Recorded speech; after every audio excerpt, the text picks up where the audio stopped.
Yaorana Polinetti, Yaorana, tous les amoureux du ballon rond, je suis ravi de vous retrouver pour ce nouvel épisode de Fénois Foot. Tout de suite le sommaire. Défait en demi-finale, 2-0 par la Nouvelle-Zélande. La troupe de Bruno Teamoana a laissé échapper mercredi soir sa participation à la Coupe du Monde des moins de 20 ans. Pourtant, face aux favoris à la victoire finale, les Tahitiens n'ont pas démérité, loin de là.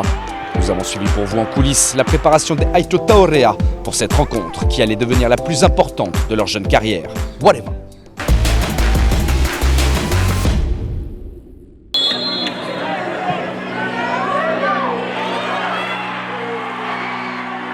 Il a fallu moins d'une minute aux Whites néo-zélandais pour mettre fin aux espoirs des joueurs tahitiens. En s'inclinant 2-0 en demi-finale de l'OFC U19 Championship, les Aito Taorea voient leur rêve de participation à une Coupe du Monde s'envoler. 4 ans après une qualification historique, comment les hommes de Bruno Teamoana se sont-ils remis de cette amère déconvenue? Élément de réponse. Dimanche soir, en quart de finale, la sélection tahitienne des moins de 19 ans s'est réconciliée avec son public. En inscrivant face au Vanuatu le seul et unique but de la rencontre sur coup de pied arrêté, Manuel Richan envoie les Aito Taorea en demi-finale de la compétition. Un succès avec la manière, après un dernier match chaotique face aux Fidjiens. Direction maintenant le boss final. Ça va être quitte double, hein. Là on va la jouer jusqu'au bout. Et après on sait que c'est l'équipe favorite, mais on est chez nous. On va montrer à tout le monde qu'on sera prêt. Si on n'y croit pas, c'est pas la peine. Donc on a fait confiance aux garçons. Les garçons ont fait le job. Et le plus dur reste à faire, bien sûr. Donc on va travailler durement pour justement, pourquoi pas, essayer de battre. En tout cas, on sera là pour gagner si possible.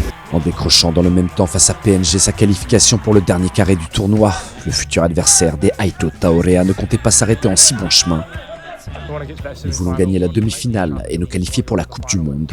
On avance match après match. Nous sommes venus jusqu'à Tahiti pour gagner ce tournoi et rien ni personne ne dérogera à cet objectif que nous nous sommes fixés. De retour sur leur camp de base de Puéou, le clan tahitien en a profité pour se consacrer à la récupération. Le staff médical a donc mis le pied à l'étrier. À quelques heures des 90 minutes les plus importantes de leur jeune carrière, tous les moyens nécessaires à une bonne condition physique et mentale ont été mis à la disposition des joueurs. Direction l'incontournable séance de cryothérapie. Alors on est sur une température de moins 82, on est parti pour 4 petites minutes 40, 18, 19, 20, 21, 22, 23, 24, 25, 26, 27, 28, 29 et 30. Comment ça s'est passé? Très bien. Je sens beaucoup plus d'énergie, beaucoup plus de puissance et moins de courbatures et moins de blessures. De retour sur le terrain d'entraînement, le staff technique reprend les commandes. Au programme du jour, les derniers réglages tactiques. On a bien sûr aussi observé la façon de jouer et puis analyser. Après on va mettre quelque chose en place et puis en espérant que ça fonctionne tout simplement. On a pu constater que leur attaquant de pointe est assez grand. Du coup, il va falloir faire attention aux jeux aériens et notamment aussi sur les coups de pied arrêtés parce qu'ils ont beaucoup de taille. Il va falloir pas trop commettre de fautes près de la surface parce qu'ils sont assez adroits de ce qu'on a vu. Après, c'est un match comme un autre. On va jouer à fond tout le monde. Et voilà, demain, on va tout faire pour gagner cette demi-finale et on va tout gagner. On sait que ça va être difficile, mais pas impossible, hein, comme on aime le dire. Et voilà, on ira avec nos âmes et on jouera avec le cœur. Sur un match, on sait que tout peut arriver. Ben voilà, je pense que les gamins ils sont hyper motivés et ils savent l'enjeu.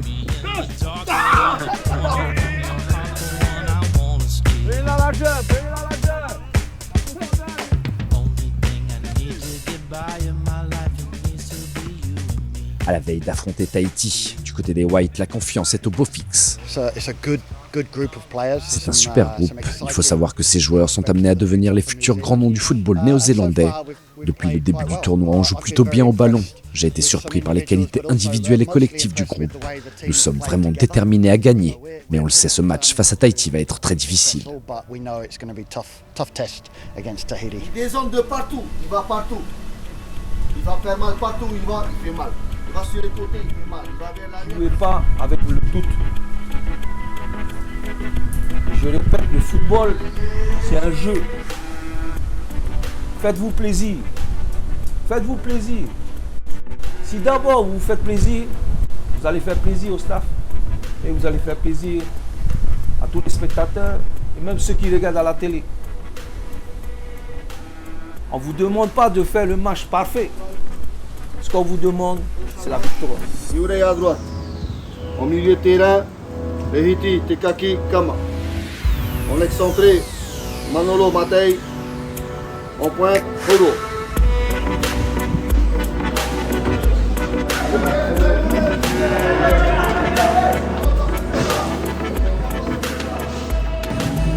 Vous jouez ce soir pour le pays. Hein. Le pays est là aujourd'hui à travers le président, le ministre, mais toute la population qui est là pour vous encourager et de vous apporter notre soutien. Hein. On est passé par là, on a vécu des bons moments avec ce maillot qu'on a porté.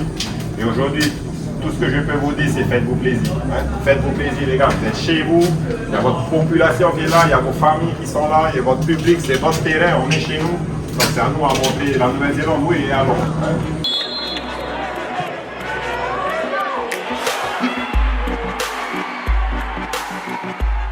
Seulement 50 secondes après le coup d'envoi, c'est un coup de massue que reçoivent derrière la tête les Tahitiens. Touché, mais pas coulé, le clan de Bruno Teamoana va offrir au public de Pater un sursaut d'orgueil. Une première période à mettre à l'actif des coéquipiers de Teveitini.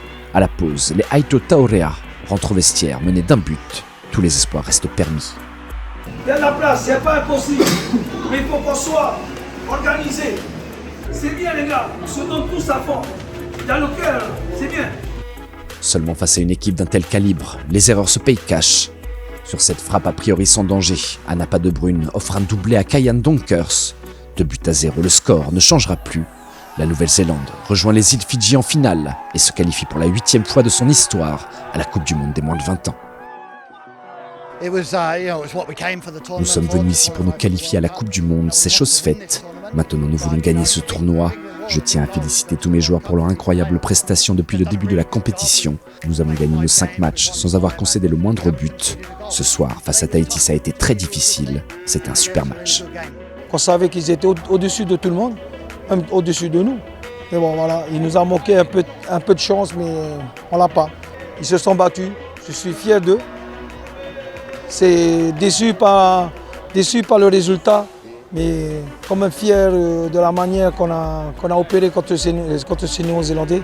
Ils n'ont pas subi, on n'a pas vu la supériorité de cette équipe néo-zélandaise. Bon, c'est une équipe quand même expérimentée qui a quand même monté de bonnes choses, mais on peut être fier de notre équipe de Tahiti. 2 erreurs, bon, c'est comme ça, ils apprennent, mais je suis confiant pour les prochaines échéances et surtout on prépare 2027 chez nous, donc on a le potentiel derrière pour avoir confiance en notre avenir. Après 2 nouveaux jours de repos, hier soir, les Aito Taorea retrouvaient la pelouse de Pater pour une place sur le podium. Une petite finale à disputer face aux Calédoniens qui n'avaient pas l'intention de faire de cadeaux à leurs frères ennemis. On est venu faire de la compétition, peu importe qui c'est qui est en face. Et c'est vrai que là, on retrouve on appelle toujours les frères ennemis parce qu'on est frères en dehors, mais quand on est sur le terrain, nous sommes des compétiteurs et c'est ça qui fait la beauté du football.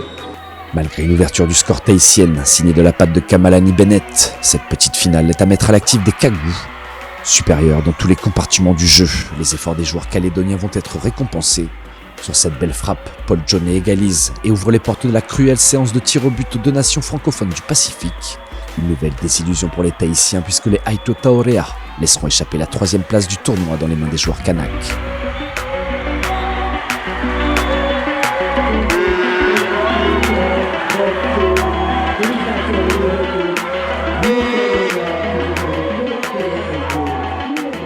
Fier de l'équipe, on est très fiers de l'équipe. Puis dédicace à Kezo. Merci. Merci la Calédonie, au pays qui nous regarde. Voilà, merci. Voilà pour vous. On revient avec une place sur le podium. Merci beaucoup. C'est une contre-performance parce que, étant donné que les consignes en 2e mi-temps, je parle, n'ont plus été accomplies et on a subi. Et je pense que sur la 2e mi-temps, la Calédonie méritait même de gagner dans le temps réglementaire.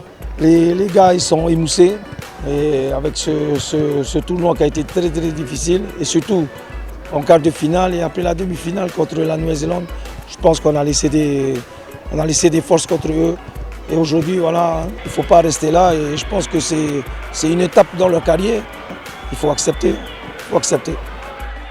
A noter que la Nouvelle-Zélande s'est en finale défait des Fidjiens sur le score de 3-0.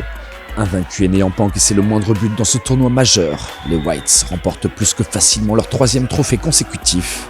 Les deux équipes représenteront la zone Océanie lors de la prochaine Coupe du Monde des moins de 20 ans, prévue en Indonésie en 2023.